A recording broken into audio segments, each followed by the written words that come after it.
Olá, queridos, como vocês estão? Vamos lá para mais um vídeo, né? Esses dias a gente está vivendo dias diferentes de tudo que a gente já passou, né? Hoje eu estava vendo uma cena engraçada. Eu estava indo para o meu trabalho, para o Corpo de Bombeiros, e agora todo mundo usando máscara, né? Já uma cena bem diferente. A gente vê todo mundo usando máscara. A gente só via isso na televisão lá na China, né? E no Japão, e agora no Brasil a gente vê todo mundo usando máscara. E eu tava passando aqui nas ruas e vi uma cena muito engraçada. Uma senhora pediu alguma coisa na internet e o homem chegou, né, na moto, e aí ela jogou uma cordinha com um ganchinho com a cesta e pela sacada ela puxou, né, a encomenda. Era uma senhora, muito provavelmente está bem assim, isolada, né, nessa quarentena, por ser um grupo de alto risco. E eu fui para o serviço com aquela cena na minha cabeça, né? Realmente nós estamos vivendo tempos diferentes e tempos que têm nos feito refletir nossa vida espiritual, nossas amizades, o quanto elas fazem falta, nossos pais, irmãos, amigos, colegas de trabalho, de igreja, do futebol para quem gosta, e de dar uma passeada ou viajar. Muita gente cancelou viagens. Eu tenho amigos que tiveram que cancelar viagens longas, né? Tanto para a Europa, para os Estados Unidos, aqui no Brasil mesmo. Então realmente assim, tudo muito diferente. E eu tenho visto algumas pessoas nos procurando porque perderam seus empregos, e outras porque perderam familiares, e outras pedindo oração porque algum parente ficou adoentado.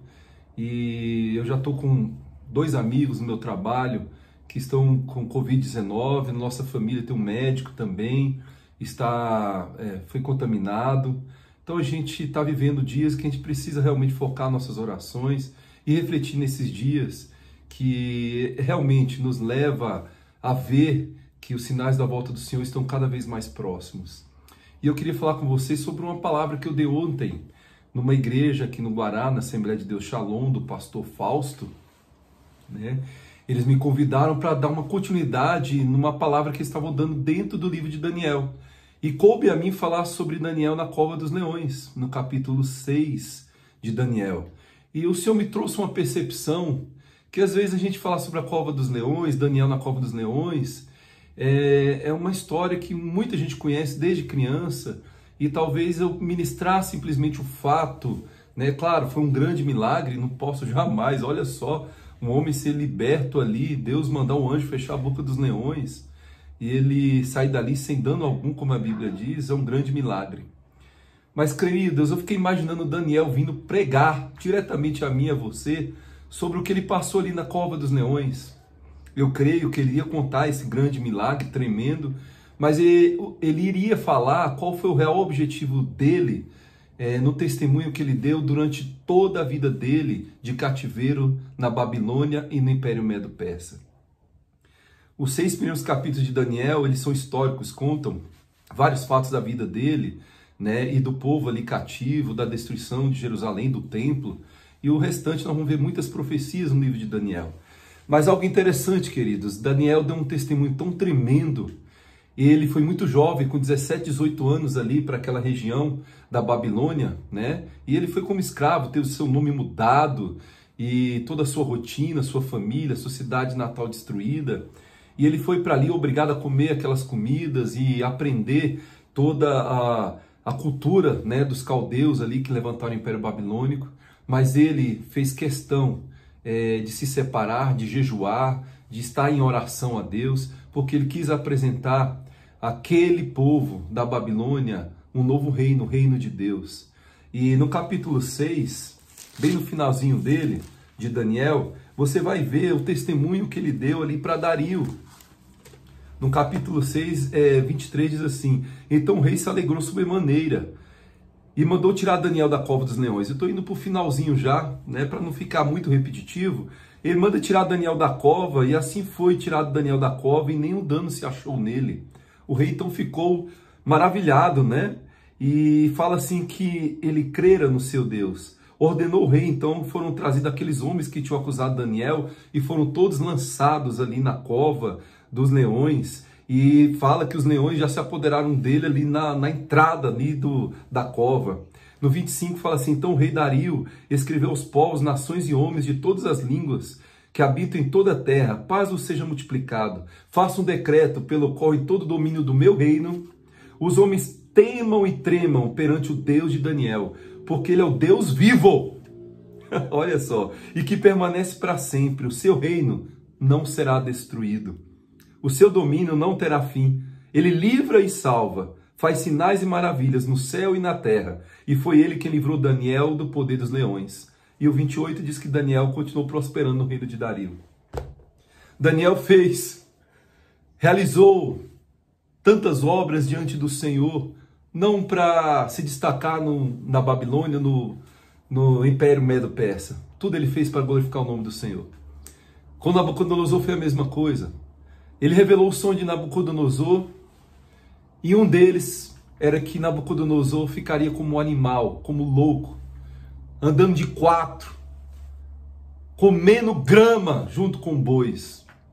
Mas a profecia dizia que ele iria retomar a consciência.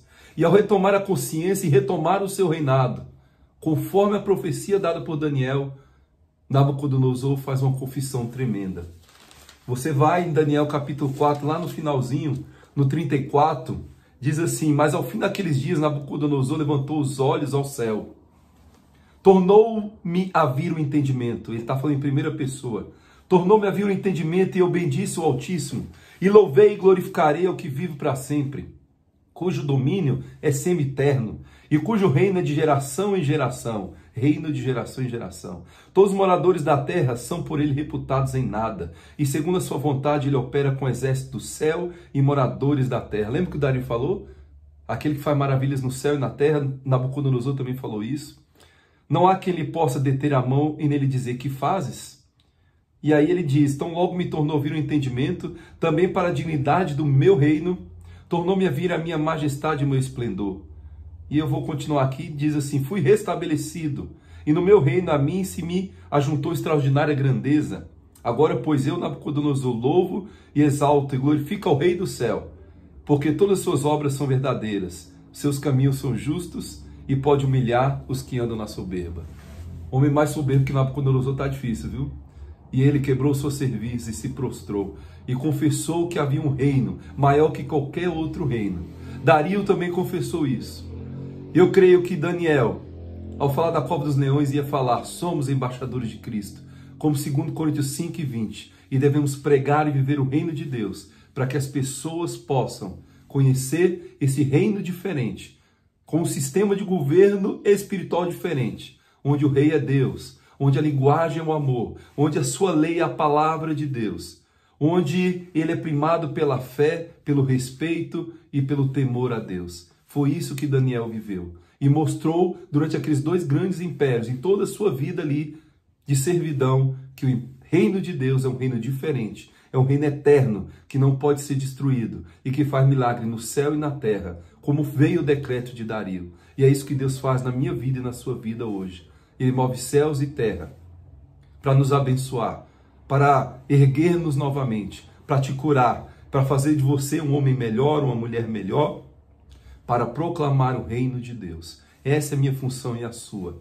E eu vou orar agora a Deus, para que Ele derrame esta palavra no teu coração e você entenda que é o embaixador de Deus para pregar o Evangelho, para anunciar a palavra do Senhor e que esse reino seja conhecido por todas as pessoas. Ao começar pelos que estão na sua casa, seus parentes. Eu já falei, busque estratégias em Deus para que esse reino seja propagado. Você pode, através de uma mensagem, de um vídeo, de uma ligação, anunciar o reino de Deus. Daniel, por mais que esse milagre foi tremendo, a preocupação dele era mostrar um reino eterno, um reino diferente, que muda nossas vidas de forma sobrenatural.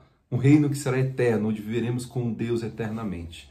Amém? Que Deus te abençoe. Senhor Deus, eu oro para que no nome de Jesus, essa pessoa que me ouve, essa criança, esse jovem, esse adolescente, possa, Deus, buscar esse reino de Deus de uma forma sobrenatural e possamos viver como embaixadores de Cristo. Assim como Daniel, Deus, Grandes milagres acontecerão em nossas vidas. Mas, ó Deus, o maior milagre é o da salvação, é o da mudança de vida, é de viver um reino eterno proclamado por Jesus, que muda nossas vidas e que pode mudar aquele que está carente, que está longe, que está afastado dos caminhos do Senhor e que não conhece a Jesus como o único e eterno Salvador. Deus, abençoe este lar, esta vida que me ouve, e que a tua bênção, ó Deus, esteja sobre todos nós, para que proclamemos o teu reino para todas as pessoas. Ao começar dentro do nosso núcleo familiar, amigos, familiares, trabalho, e possamos ganhar vidas para Jesus. E assim aguardar a tua volta. Nos abençoe nesses dias tão difíceis e nos guarda, meu Pai, nesses momentos, ó Deus, tão diferentes, tão perturbadores. Venha acalmar o nosso coração. Acalma o coração desse que me ouve. É o que eu peço em nome de Jesus. Amém. Deus abençoe.